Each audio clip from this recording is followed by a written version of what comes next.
I've learned that silence can be the sharpest knife, not the screaming kind of silence that follows a slammed door, but the deliberate, measured quiet of a woman who has finally seen enough. That's the silence I wrapped myself in the day my son and his wife suggested I find somewhere else to live. That's the silence I've been carrying for 8 months now, watching it work like slow-acting medicine through a family that forgot what family actually means. The penthouse was never about the view, though God knows it's spectacular. Floor-to-ceiling windows overlooking the harbour, marble countertops that probably cost more than most people's cars, one of those fancy European kitchens I'll never actually cook in. I bought it 3 months ago with cash from the investment portfolio George left me, the one Daniel and Charlotte have no idea exists. I bought it, and then I did something calculated. I let the news slip. Not directly, of course. I'm 52 years old and I didn't survive my husband's death and my son's betrayal by being careless. I mentioned it to Brenda Miller, my realtor, knowing full well her daughter works at the same marketing firm as Charlotte. I mentioned it at the country club, where gossip travels faster than their overpriced golf carts. I mentioned it exactly 3 times, in exactly 3 places. And then I waited. It took 4 days. 4 days before my phone rang with Daniel's number lighting up the screen. 4 days before I heard my son's voice, warm and friendly in that hollow way that makes my chest ache, asking if we could stop by for dinner. "We've been thinking about you, Mom. Charlotte made that chicken piccata you used to love. We thought maybe we could talk, clear the air." Clear the air. As if what happened between us was some minor misunderstanding, some fog that could be waved away with a home-cooked meal and empty apologies. I said yes anyway. I wanted to see it. Needed to see it, really. Needed to watch my son's face when he walked into my modest 2-bedroom rental and realised the penthouse wasn't where I was living. Needed to see what Charlotte's expression would do when reality didn't match the story she'd already spun in her head. They arrive at 6:30, right on time. Charlotte's wearing Chanel, the real kind, not the knockoffs she used to buy before she decided my son's middle management salary needed upgrading. Daniel's in one of those expensive casual outfits that try too hard to look effortless. They're both smiling, but I've known my son for 33 years. I can see the calculation behind his eyes, the way he's already measuring my living room, cataloguing my furniture, adding up what he thinks I'm worth. "Mum, you look wonderful," Charlotte says, air kissing near my cheeks without actually making contact.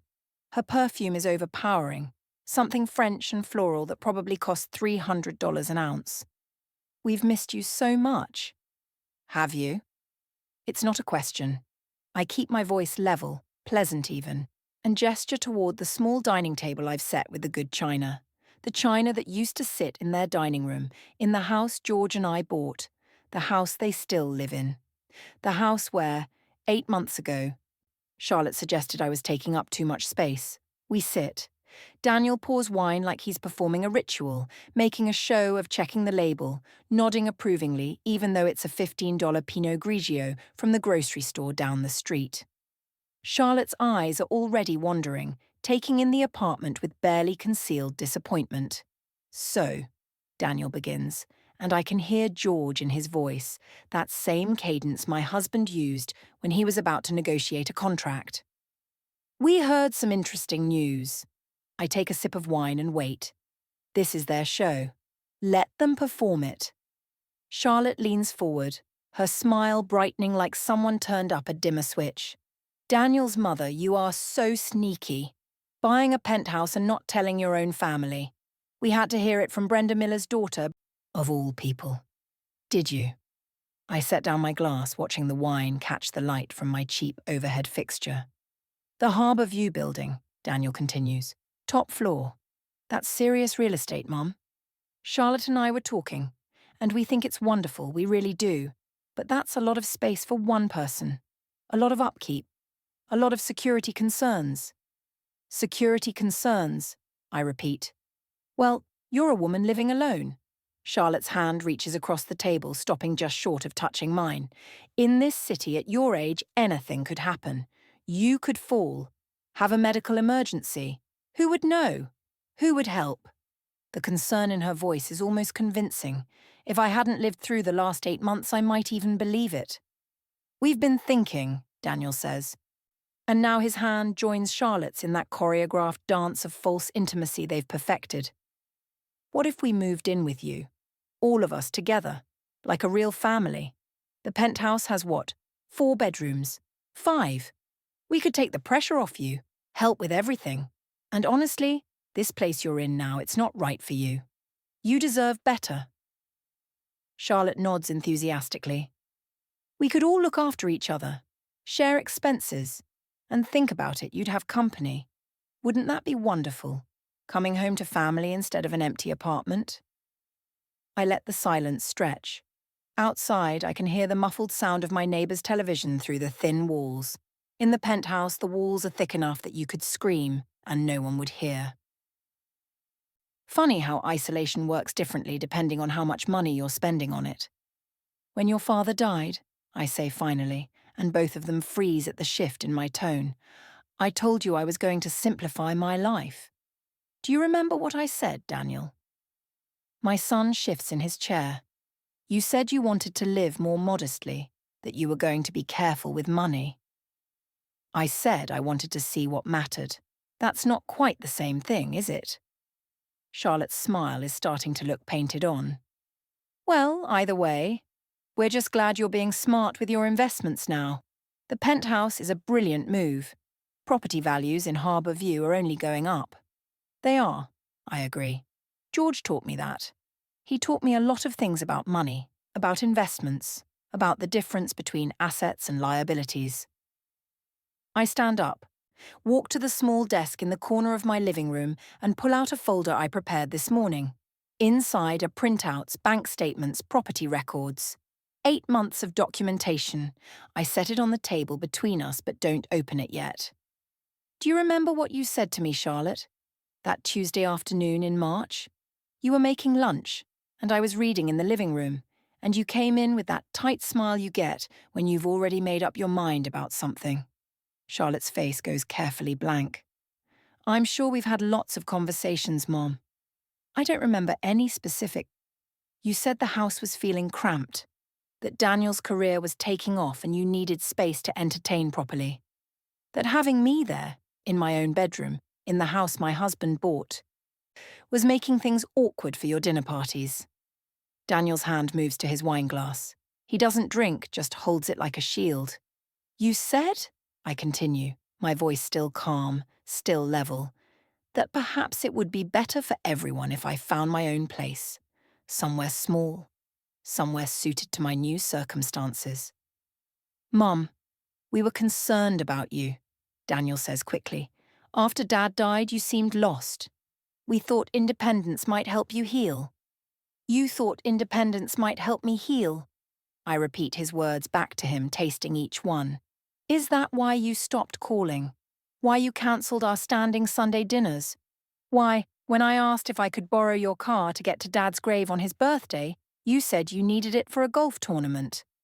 The room is very quiet now. Even Charlotte has stopped smiling. You want to know about the penthouse, I say, and I open the folder. Let me tell you about the penthouse. I slide the first document across the table. It's a property deed, but not for Harbour View. I bought it, yes. 4 bedrooms, 3.5 baths, 3,000 square feet with a wraparound terrace. 12,000 a month in rental income from a very nice corporate executive who needed furnished housing for a 2-year contract. Charlotte picks up the paper, her eyes scanning, her face going pale as she reads. I never said I was living there. I continue. You assumed. You heard penthouse and you filled in the rest with your own imagination, your own greed. Daniel's voice is tight. That's not fair, Mom. We came here because we care about you. Because we want to reconnect. You came here because you heard I bought expensive property. Be honest, Daniel. If Brenda Miller had told her daughter I'd moved into subsidized senior housing, would you be sitting at my table right now? Would Charlotte be talking about how much she's missed me? The question hangs in the air like smoke. I pull out the next set of documents. Your father left me very well taken care of.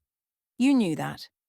But after he died, after I watched you both become so concerned about his estate, about the house, about the life insurance, I started thinking about something he used to say. He said you can't know who someone really is until you see how they treat you when you have nothing they want. Charlotte's hands are shaking slightly as she sets down the deed. We've always cared about you. Money has nothing to do with... I have $17 million in investment accounts, I say, and my voice cuts through her protest like a blade through butter. Your father was smarter with money than either of you knew. Smarter than he let on to anyone, really, except his accountant and his lawyer and me. I slide another paper across. Daniel picks it up this time. That's the apartment building we owned in the warehouse district. The one George bought in 1998 that you didn't know about. I sold it last year. $8 million after taxes. Then there's the tech stock portfolio, the municipal bonds, the 3 rental properties in Florida that generate another $40,000 a month. Charlotte is staring at me now, really staring, like she's seeing me for the first time. When I told you I was going to live simply, I meant it. This apartment costs $800 a month. I drive a used Honda. I shop at normal grocery stores and I clip coupons, and I live on about $35,000 a year, which is less than you spend on clothes, Charlotte, if your credit card statements from the account George and I opened for you are accurate. Why? Daniel's voice is barely a whisper. Why would you live like this if you didn't have to? Because I wanted to know. I meet my son's eyes and I don't look away. I wanted to know what kind of people you'd become. I wanted to know if your father's death would bring out your best or your worst. I wanted to know if the values we tried to teach you about family and loyalty and taking care of each other meant anything at all when there wasn't money to be gained from them. I stand up, walk to the window, look out at the parking lot where my Honda sits between a rusted pickup and a minivan with a broken taillight. You failed, I say quietly. You both failed so completely that there were days I couldn't breathe from the disappointment. Do you know what it's like watching your own child calculate your worth in dollars, watching him weigh your value against his convenience? Mum, please, Daniel starts, but I turn around and the look on my face stops him. That Tuesday in March, when Charlotte suggested I leave, you nodded, Daniel. You didn't argue. You didn't defend me. You nodded and said it might be for the best. You said your marriage needed space. You said I'd understand. We didn't mean, Charlotte tries. You meant exactly what you said, and I understood exactly what you meant. So I left. I moved here, to this place that you're both looking at like it's beneath you, and I waited. I waited to see if either of you would call just to check on me, just to ask how I was doing. Not about money, not about the house or the estate or what I was planning to do with Dad's things, just to see if I was okay. The silence now is different, heavier. It has weight and texture, and it fills the room like water. You called 3 times in 8 months, I say. Daniel called twice, both times to ask if I'd found Dad's old golf clubs because he wanted to take up the sport. Charlotte called once on my birthday and spent 5 minutes telling me about her promotion before she had to run to a meeting. I walk back to the table and I gather up my documents, sliding them back into the folder. The penthouse is mine. The rental income is mine. The $17 million is mine. This life, this choice to live modestly, to see clearly, to understand who people really are when they think you have nothing to offer them, that's mine too. Charlotte's mascara is running now, thin black trails down her carefully made-up face. We made a mistake. We see that now. We were selfish and horrible and we're so sorry. Please give us another chance. Let us prove we can be better. I look at her, this woman my son married, this woman I welcomed into our family, this woman who measured my worth in square footage and decided I didn't merit the space I was taking up. Here's what's going to happen, I say, and my voice is steel wrapped in silk. You're going to finish your wine. You're going to leave my apartment. You're going to go back to the house that still has 17 years left on the mortgage that I've been quietly paying down because George wanted his son to have a home. Daniel's head snaps up. You've been paying our mortgage. Your father set up a trust. It pays the mortgage directly to the bank. You've been living in that house thinking it was your achievement, your success, when really it was his love protecting you even after death, even after you proved you didn't deserve it. I pick up my wine glass, take a slow sip, let them sit with that information. The trust ends on your 40th birthday, Daniel. That's 5 years from now. After that, the mortgage is your responsibility. I suggest you start planning for it. Mum, please. My son's voice breaks, and for a moment I see him as he was, 8 years old, crying because his fish died, and my heart contracts with old love and new pain. I'm not cutting you out of my life, I say, gentler now, but no less firm. But I'm not going to pretend the last 8 months didn't happen. I'm not going to let you move into my penthouse or back into my life as if your concern is real when we both know it appeared the moment you thought I had something valuable enough to share. Charlotte is crying openly now, ugly tears that have nothing to do with remorse and everything to do with loss.